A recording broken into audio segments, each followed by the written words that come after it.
Charles do Bronx luta com Beneil Dariush no UFC 289, luta importantíssima que pode levar o vencedor a disputar o cinturão linear, mas o Charles do Bronx se inovou e também está de olho no cinturão BMF, de lutador mais durão do UFC. Em entrevista ao canal do amigo Laerte Viana na área, aqui no YouTube, o Charles do Bronx disse o seguinte: mas antes convido o pessoal a se inscrever no canal, deixar aquele like, que é sempre muito importante para nos ajudar a crescer no YouTube. Quero o cinturão de verdade, mas com certeza, para o legado, para a história, por que não? Vamos esperar Dustin Poirier e Justin Gaethje se matarem. Será uma grande luta. São dois caras duríssimos que fazem acontecer. Por que mais para frente não posso lutar por esse título também?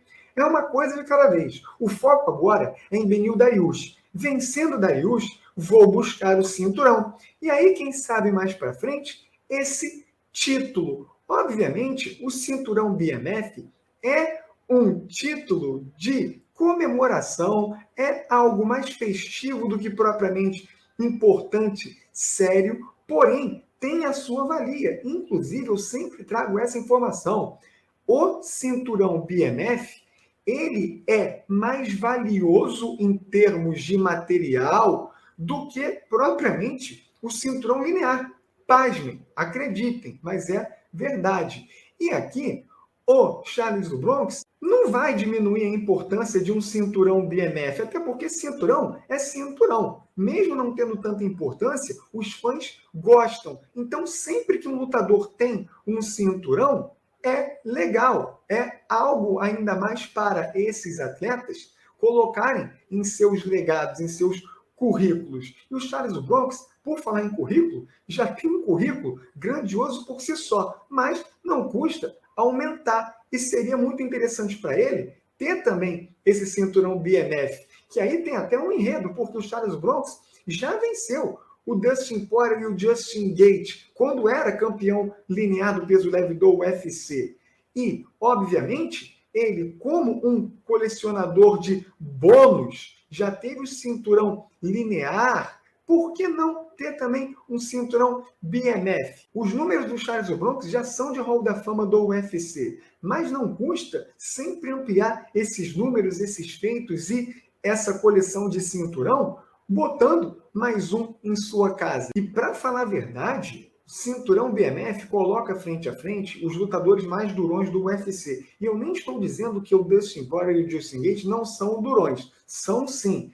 Mas eles também são muito espertos e escolhem lutas com uma certa frequência. Eles não saem daquele clubinho entre eles. Já o Charles Bronx, se você pegar lutador mais durão, ou seja, o significado dessa palavra, o Charles do Bronx combina muito mais do que o Dustin Poirier e o Justin Gaethje para disputar esse cinturão aqui. E não só o Charles do Bronx, outros lutadores também. O próprio Gilbert Durinho, ele também em entrevistas falou que gostaria de ter esse cinturão BMF. O Rafael dos Anjos, a gente nunca pode esquecer do que esse veterano brasileiro, ex-campeão do peso leve do UFC também, tem de currículo. Então, obviamente, aqui você tem o Dustin Poirier e o Justin Gaethje, porque são lutadores muito populares que os fãs amam, principalmente os americanos. Mas o Charles Bronx, quando ele se coloca à disposição e mostra interesse em lutar por esse cinturão BMF, faz total sentido, porque é um lutador dos mais durões, sim. Está há mais de 10 anos no UFC, vive o seu auge agora, já passou por poucas e boas e está aqui tentando novamente chegar ao topo do peso leve. Não recusa adversários, pelo contrário, enfrenta até oponentes que têm um estilo de luta complicado para ele lidar, como na luta anterior contra o Islam Makhachev e agora, diante do Beneil Dariush. É um lutador de mão cheia, muito corajoso e que vale colocar na disputa de cinturão BMF para definir o lutador mais durão do UFC. Então aqui está o interesse do Charles Bronx em ter esse cinturão BMF. Por mais pataquada que seja, é uma pataquada que fica cada vez mais crescente o interesse aos olhos dos demais lutadores do UFC. E aí, pessoal, vocês gostariam de ver o Charles Bronx disputando esse cinturão BMF no futuro? Deixe seu comentário, deixe like no vídeo e sua inscrição no canal.